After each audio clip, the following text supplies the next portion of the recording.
The blood wasn't hers, Henry realized too late.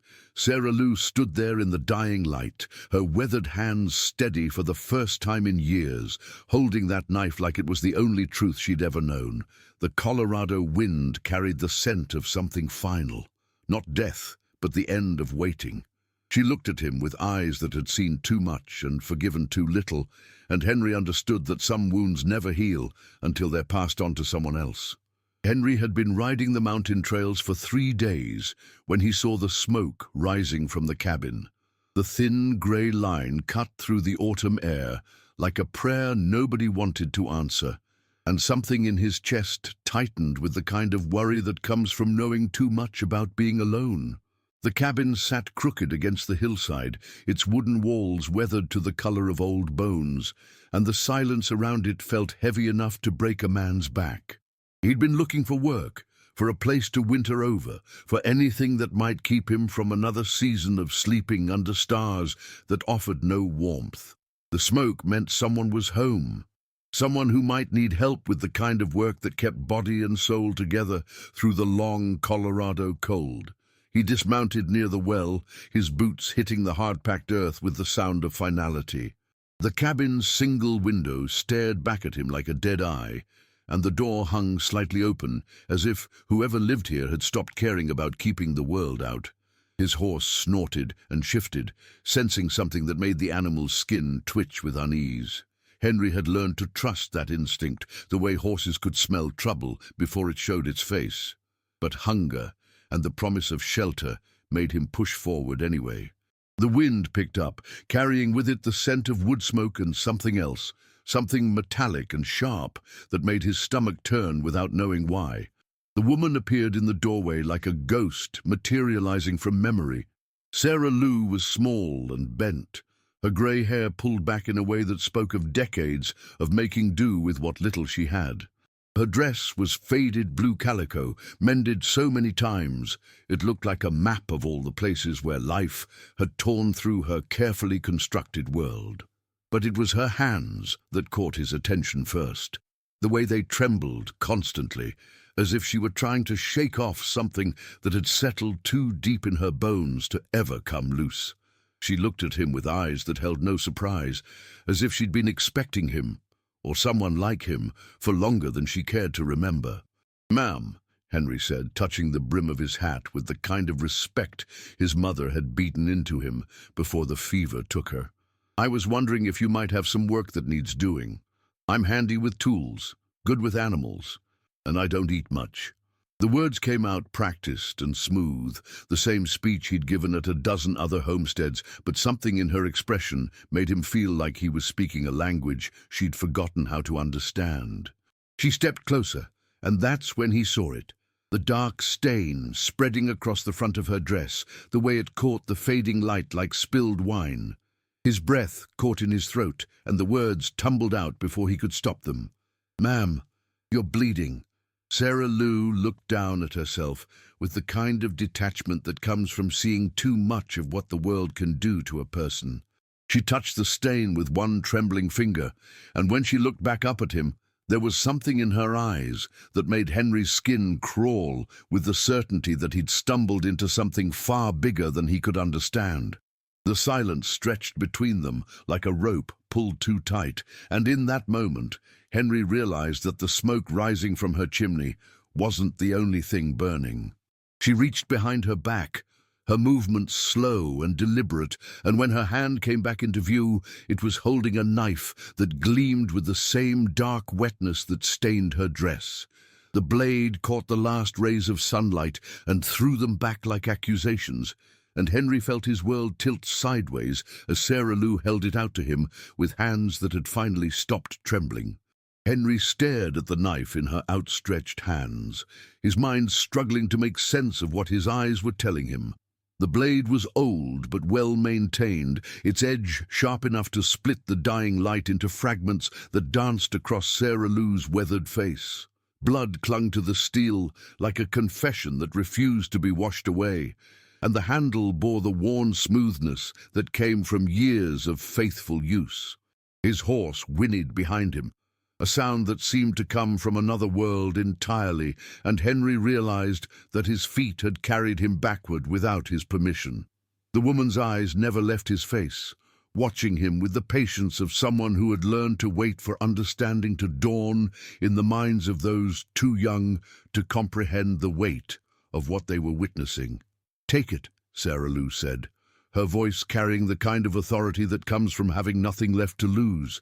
The words hung in the air between them like smoke, and Henry felt his hands move of their own accord, reaching out to accept what she was offering, even as his mind screamed warnings he couldn't quite articulate. The knife was heavier than he'd expected, its weight settling into his palm with the certainty of destiny, and the blood on the blade was still warm enough to remind him that whatever had happened here was recent enough to matter.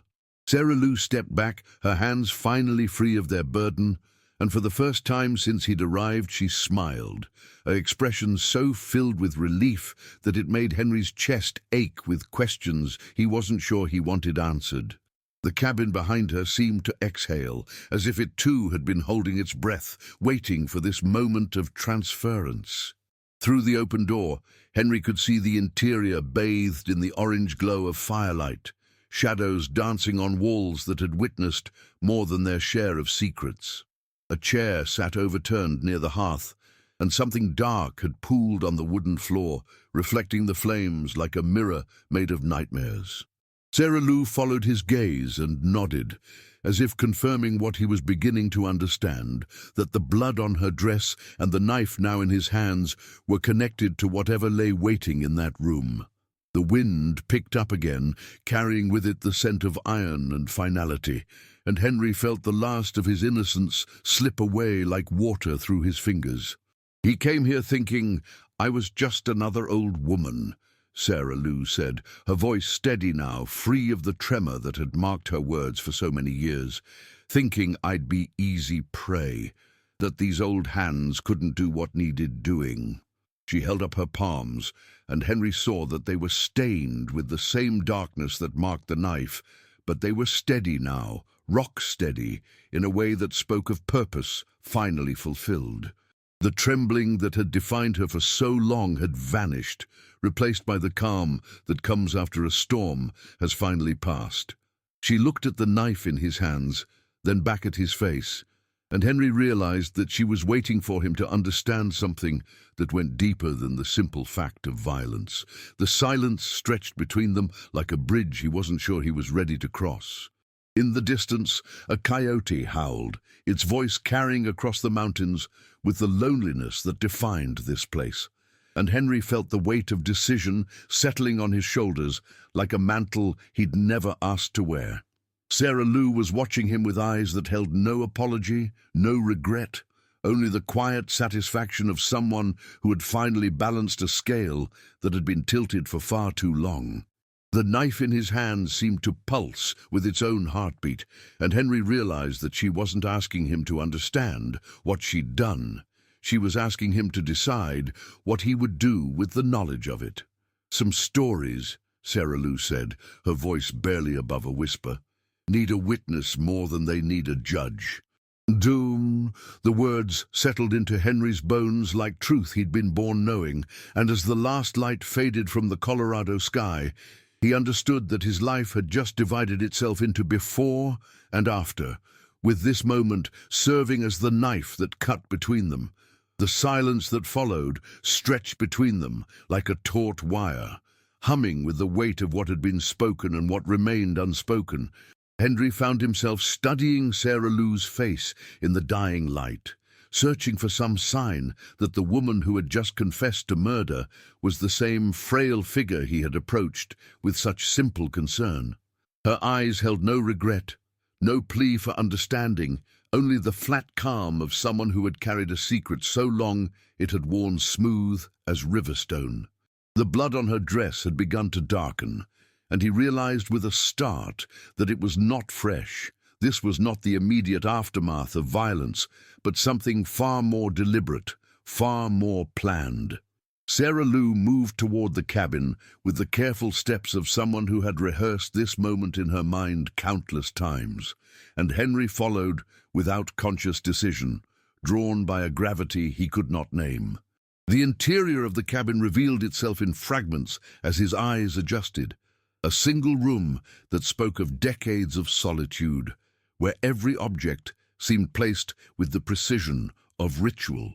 A tin cup sat beside a cold stove. A Bible lay open to a page whose words had been read so many times the ink had faded. And in the corner, a rocking chair faced the single window as if keeping eternal watch over the empty landscape beyond. She gestured for him to sit on the rough wooden bench that served as both table and chair, while she remained standing, the knife still held loosely in her weathered fingers. "You want to know why?" she said, and it was not a question, but a statement of fact, spoken with the certainty of someone who had seen the hunger for truth kindle in a young man's eyes. Henry nodded, though he was not certain he truly wanted to know. There was something in her manner that suggested the knowing would change him, would add weight to his soul that he was not prepared to carry. The story began to unfold in her voice, like a map of old wounds, each word chosen with the care of someone who had rehearsed this telling in the long hours of sleepless nights.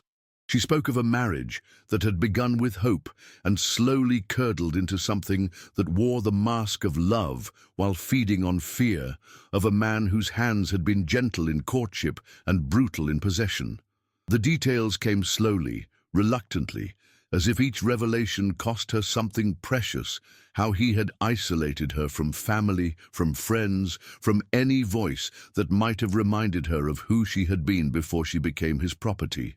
Henry listened, with the growing understanding that he was not merely hearing a story, but witnessing a confession that had been 40 years in the making.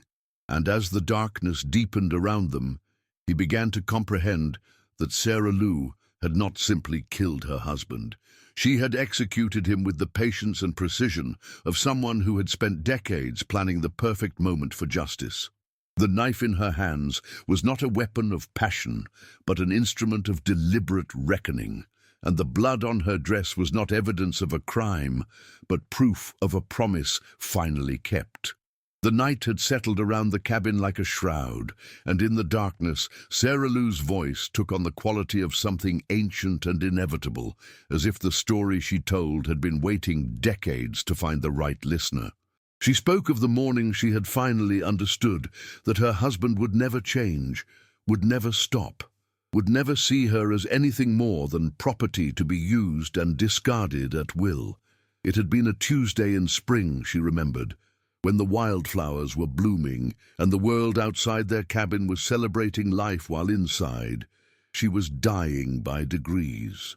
The realization had come not with drama, but with the quiet certainty of sunrise, and from that moment she had begun to plan with the methodical patience of someone who understood that justice delayed was not justice denied, merely justice perfected.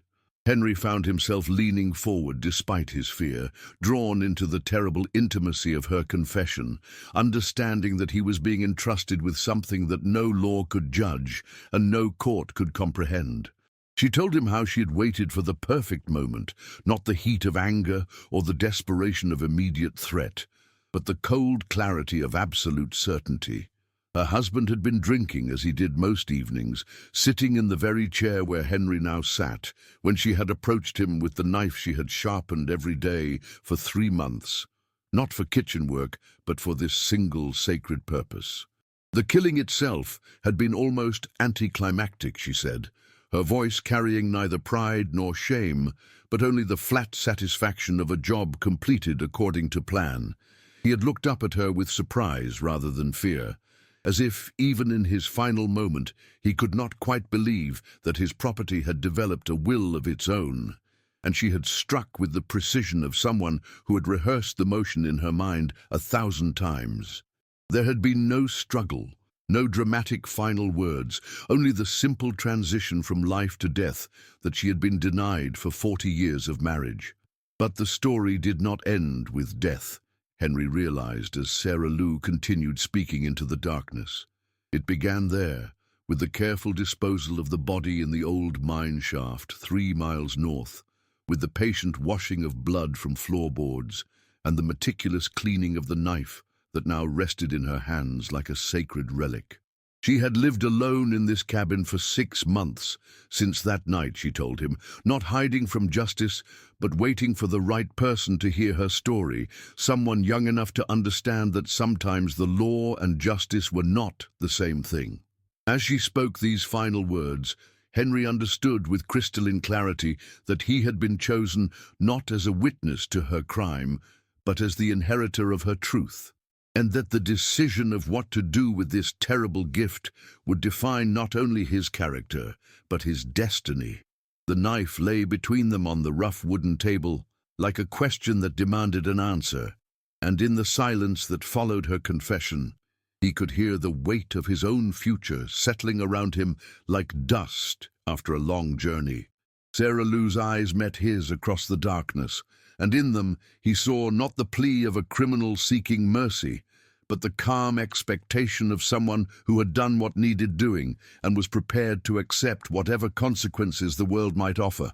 And Henry realized that his childhood had ended not with the discovery of her crime, but with the understanding that sometimes the most terrible acts were also the most necessary, and that the burden of such knowledge was the price of becoming a man in a world where justice wore many faces, not all of them gentle. 10 years had passed since that October evening when Henry learned that justice could wear the face of an old woman with trembling hands. He stood now in the same spot where Sarah Lou's cabin had once weathered the mountain storms, nothing remaining but a foundation of stones and the memory of blood that had long since been claimed by the earth. The wind carried the scent of sage and something deeper, the lingering essence of secrets that had finally found their rest. He had returned not as the frightened boy who had stumbled upon a reckoning, but as a man who understood that some stories choose their keepers, and some truths demand to be carried forward even when they burn the hands that hold them. The town below had grown smaller in his absence, or perhaps he had simply grown larger in his understanding of the world's hidden chambers. People still spoke of Sarah Lou in whispers, though most had forgotten the details, remembering only that she had been found peaceful in her garden one morning, her hands finally still, a letter addressed to Henry tucked beneath her pillow. In that letter, written in her careful script, she had told him about the other women, 3 more who had suffered under Thomas Brennan's hands, 3 more whose stories had died with them because no one had believed, no one had cared to listen. She had carried their names like stones in her chest for 40 years, and now she was passing them to him, along with the weight of their unfinished business.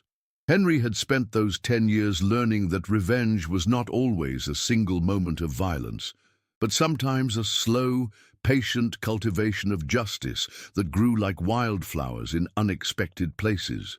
He had become a lawyer, though not the kind who wore fine suits and argued in marble courtrooms. Instead, he traveled the territories, seeking out the forgotten women, the ones whose voices had been buried beneath the weight of men's indifference. He carried Sarah Lou's knife in his saddlebag, not as a weapon, but as a reminder that sometimes the most profound acts of courage happened in the spaces between heartbeats, in the moment when someone decides that silence is no longer an option. The letter had also contained a map, drawn in Sarah Lou's steady hand, marking the locations where she had buried small tokens of remembrance for each of the women Thomas Brennan had destroyed. Henry had visited each site, finding beneath the earth small wooden boxes containing photographs, locks of hair, pressed flowers, the tender artifacts of lives that had been cut short but not forgotten. At each grave, he had spoken their names aloud to the wind, feeling the weight of their stories settle into his bones like sediment in a riverbed. He understood now that Sarah Lou had not simply taken revenge. She had become the keeper of their memory, the guardian of their dignity in death. Standing in the ruins of her cabin, Henry could almost hear her voice carried on the evening breeze, telling him that the work was not finished, that there would always be more Thomas Brennans in the world, and more women who needed someone to believe their stories. He had learned to recognize them, the ones who carried their pain like a secret language written in the way they held their shoulders, the way their eyes never quite met yours directly. He had become fluent in the grammar of suffering, and more importantly, in the syntax of healing that came when someone finally listened without judgment, without the need to explain away or minimize what had been endured. The knife now rested in a place of honor in his modest office, displayed not as a trophy, but as a testament to the idea that justice sometimes required hands willing to get dirty, hearts willing to break open, and souls willing to carry the weight of others' pain.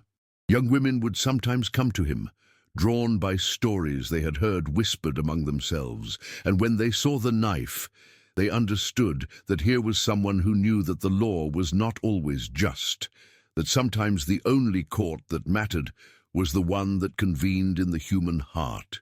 He would tell them about Sarah Lou, about the way she had transformed her pain into purpose, her rage into a kind of terrible grace. As the sun began its descent behind the mountains, painting the sky in shades of amber and rose, Henry felt the familiar presence that had visited him in quiet moments over the years, the sense that Sarah Lou was still there, still watching, still guiding his hands toward the work that needed doing. He had never married, had never found a woman who could understand why he carried the stories of strangers like sacred relics, why he would disappear for weeks at a time to sit with grieving mothers and broken daughters. But he had found something more valuable than companionship. He had found purpose in the spaces where others feared to tread. The wind picked up, rustling through the tall grass that had reclaimed the cabin's footprint, and Henry thought he heard something like laughter, not bitter or cruel, but the kind of laughter that comes when a long-held breath is finally released. Sarah Lou had taught him that some wounds never fully heal, but they can be transformed into something useful, something that serves the living rather than haunting them. She had shown him that an old woman with trembling hands could be more dangerous than any gunslinger, more powerful than any judge, because she carried within her the accumulated weight of injustice and the terrible patience required to set things right. Before leaving, Henry knelt and placed a single white rose on the spot where Sarah Lou's kitchen table had once stood, the same table where she had handed him the knife that changed everything.